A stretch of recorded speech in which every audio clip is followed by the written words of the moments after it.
Good afternoon, Nilesh, and thank you so much for taking our time. Nilesh, Nifty 23,200 के आसपास ही कामकाज करते हुए एक अच्छे सपोर्ट जोन के आसपास ही है। क्या लगता है यहाँ से बाउंस बैक की उम्मीद रखनी चाहिए या फिर कोई क्रिटिकल लेवल्स जो आप फॉलो कर रहे हो? Very good afternoon ma'am. बिल्कुल देखिए, पिछले 3-4 दिनों की एक शार्प डिक्लाइन जो हमने देखी थी, उसके बाद मार्केट एक्सट्रीम ओवरसोल्ड टेरिटरी में जा चुकी थी। तो एक टिपिकल पुल बैक है और ये पुल बैक कहीं ना कहीं 23,400 23,500 तक जाता हुआ नजर आ सकता है। बट इस पुल बैक को ज्यादा इस पुल बैक के सस्टेन होने के चांसेस थोड़े कम हैं, क्योंकि लगातार हम ऊपरी स्तरों से सप्लाई आती हुई देख रहे हैं। तो ऊपरी स्तर पर जो मेजर हर्डल है वो है 24,000 का एक क्रूशियल साइकोलॉजिकल सपोर्ट तो है ही, उसके अलावा 200 डीएमए 50 डीएमए भी उन्हीं लेवलों के आसपास है। तो वो लेवल जब तक क्रॉस नहीं करता है निफ्टी डिसाइसिवली, तब तक यहाँ पर इस पुल बैक को सिर्फ और सिर्फ पुल बैक के तौर पर लेना चाहिए और एग्रेसिव लॉन्ग पोजीशन नहीं बनानी चाहिए। जब तक कोई क्लैरिटी इन ट्रेंड रिवर्सल हमें देखने को नहीं मिलता है, तब तक यहाँ पर इंडेक्स को बेहतर होगा कि अवॉइड करें। सिमिलर व्यू बैंक निफ्टी पर भी होगा। बैंक निफ्टी पे हमने काफी ओवरसोल्ड लेवल देखे थे। आरएसआई रीडिंग 25 तक पहुंच चुकी थी। उसके बाद एक 2 दिनों की शार्प अपमूव हम यहाँ पे जरूर देख रहे हैं, बट ये कहीं ना कहीं 49,800 से लेके 50,000 तक जा सकता है और वहां से फिर से हमें एक next leg on the lower side देखने को मिल सकता है। तो फिलहाल के लिए करंट लेवल पर अगर प्ले करना है तो पुल बैक को प्ले कर सकते हैं। जहां पर फोकस करना चाहिए स्टॉक्स पर और सेक्टर्स पर फोकस करके चले, इंडेक्स को बेहतर होगा अवॉइड करें। अगर वॉलेटिलिटी इंडेक्स पर भी नजर डाले तो कहीं ना कहीं 15 के ऊपर ट्रेड हो रहा है, जो काफी एलिवेटेड लेवल पर है। यहाँ पर कूल ऑफ होना जरूरी है, जिसकी फिलहाल प्रोबेबिलिटी कम नजर आती है, क्योंकि मेजर इवेंट्स लाइंड अप है। तो जब तक विक्स कूल ऑफ नहीं होता है, तब तक यहाँ पर एक कॉशियस अप्रोच रखने की सलाह होगी। Good afternoon Nilesh sir.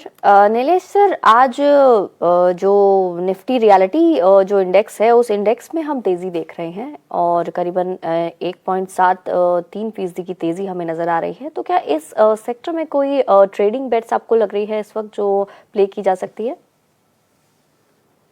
देखिए मोहिनी, ओवरऑल रियलिटी पैक में आज हम एक उछाल देख रहे हैं। In fact majority of the sector में ये उछाल देखने को मिल रहा है और सिर्फ एक पुल बैक ट्रेड है। अगर पुल बैक को प्ले करना है तो स्ट्रिक्ट स्टॉप लॉस रखना होगा। उसमें से प्रिफर्ड बेट होगी गोदरेज प्रॉपर्टीज। 2250 का स्टॉप लॉस रखना होगा। 2350 के आसपास फिलहाल ट्रेड हो रहा है। यहाँ से अपमूव 2450 और 2500 तक का हमें देखने को मिल सकता है। पिछले 8-10 दिनों से एक शार्प डिक्लाइन यहाँ पे देखी थी, लगभग 2900 से लेके काउंटर 2250 तक फिसल चुका था। तो इस एंटायर फॉल का एक रिट्रेसमेंट जिसे हम कहते हैं, वो 50% रिट्रेसमेंट कहीं ना कहीं 2550 2600 तक का देखने को मिल सकता है। तो इस पर्टिकुलर पुल बैक को प्ले करने के लिए स्ट्रिक्ट स्टॉप लॉस रखना होगा और गोदरेज प्रॉपर्टीज को लॉन्ग करके चल सकते हैं। नीलेश, 3 काउंटर्स पे बात करते हैं। एक तो पीएसयूज 2, एनटीपीसी पावर ग्रिड एक अच्छा बाउंस बैक आज देखने को मिल रहा है। एनटीपीसी सब 4%, पावर ग्रिड सब 4% और मारुति जहाँ पे 2.25% का इजाफा देखने को मिल रहा है। 12,000 के ऊपर एक बार फिर मारुति कामकाज करते हुए। तीनों ही स्टॉक्स पे आपका भी? बिल्कुल देखिए, ऑटो स्पेस में इनफैक्ट हम काफी समय से थोड़ा दबाव देख रहे हैं। स्पेसिफिकली 2 व्हीलर स्टॉक्स दबाव में है, जहाँ पे बजाज ऑटो, हीरो मोटोकॉर्प जैसे स्टॉक्स वीकनेस दिखा रहे हैं। बट मारुति के विपरीत यहाँ पे एक काफी अच्छा फॉर्मेशन बनता हुआ नजर आ रहा है। स्टॉक ने 11,500 के ऊपर का ब्रेकआउट दिया था, रिटेस्ट भी हो चुका है। मेरे ख्याल से यहाँ से जो नेक्स्ट टारगेट ध्यान में रखना चाहिए होगा 12,500 और 12,800 का। तो मारुति को गिरावट पे लॉन्ग करके चल सकते हैं 11,500 के स्टॉप लॉस से। स्ट्रक्चर यहाँ पर पॉजिटिव है शॉर्ट टर्म के लिहाज से। एनटीपीसी एक पुल बैक ट्रेड है, यहाँ पर 330 340 तक का पुल बैक यहाँ पे देखने को मिल सकता है। बट जो मेजर स्ट्रक्चर है, अगर आप पिछले 3-4 महीने का स्ट्रक्चर देखें तो लगातार lower top and lower top formation बन रहे हैं। तो हो सकता है ये पुल बैक आने के बाद यहाँ पे फिर से बिग वाली हमें देखने को मिले। पावर ग्रिड पर भी सिमिलर व्यू है। पावर ग्रिड में हम यहाँ से एक उछाल 318 तक का हमें आता हुआ नजर आ रहा है एंड 288 के स्टॉप लॉस से अगर लॉन्ग पोजीशन है तो बने रहे और अगर लॉन्ग पोजीशन बना रहे तो 288 का स्टॉप लॉस जरूर लगाएं। नीलेश सर, 2 स्टॉक्स को देखेंगे, एक जोमेटो और एक अडानी पोर्ट्स। बिल्कुल देखिए, जोमेटो में यहाँ से एक pull back, in fact majority of the stock में सिमिलर स्ट्रक्चर है। गिरावट का जो दौर हमने देखा पिछले 6-8 सेशन से, उसके बाद आज एक पुल बैक हमें देखने को मिल रहा है और जोमेटो भी एक पुल बैक दिखा सकता है। 250 255 तक का मूव यहाँ तक देखने को मिल सकता है। 232 के स्टॉप लॉस से लॉन्ग पोजीशन है तो बने रह सकते हैं। और उसके अलावा अडानी पोर्ट, अडानी में भी देखिए लगातार एक series of low top and low bottom formation बन रहे हैं। तो यहाँ पर कोई भी मूव अगर 1150 1180 तक का आता है तो हो सकता है वहां से फिर से हमें सप्लाई देखने को मिले। तो अगर लॉन्ग पोजीशन ऑलरेडी है तो 1090 के स्टॉप लॉस से बने रहें, और फ्रेश एंट्री के लिहाज से अगर कोई देख रहा है तो बेहतर होगा कि थोड़ा सा वेट एंड वॉच करें। 1150 के ऊपर अगर टिकता है तो यहाँ पर लॉन्ग पोजीशन बनाने की सलाह होगी, अन्यथा इसको अवॉइड करके चल सकते हैं। नीलेश, आईटी स्पेस की बात करते हैं। टीसीएस, एचसीएल टेक नतीजे आ चुके हैं, इन्फोसिस के नतीजे कल है। उससे पहले आज थोड़ा बहुत बॉयंसी देखने को मिल रही है, लेकिन एक तो पहले इन्फोसिस के नतीजों से पहले आपको क्या लगता है चार्ट्स पे, और दूसरा परसिस्टेंट में आज करीबन 5.5% का इजाफा देखने को मिल रहा है, 6200 का लेवल भी है।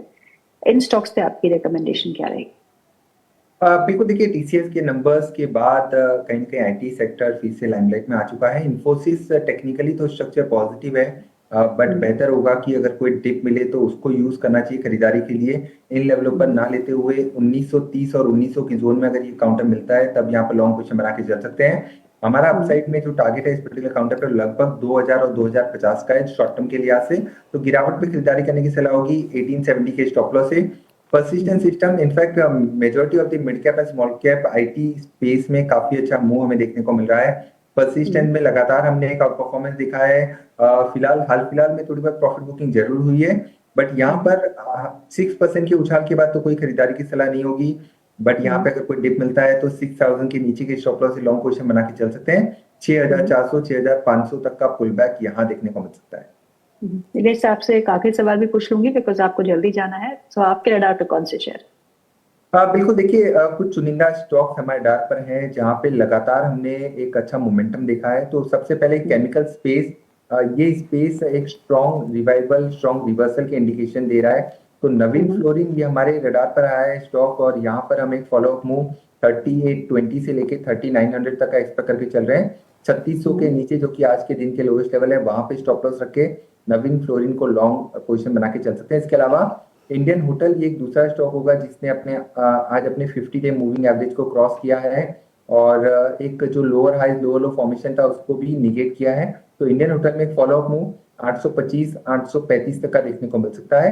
801 का स्टॉप लॉस यहाँ पे रखने की सलाह होगी और इंडियन होटल को लॉन्ग करने की सलाह होगी। जी निलेश, बहुत बहुत शुक्रिया आज प्रोग्राम में शामिल होने के लिए। Thank you so much for your time. Thank you ma'am. Ji.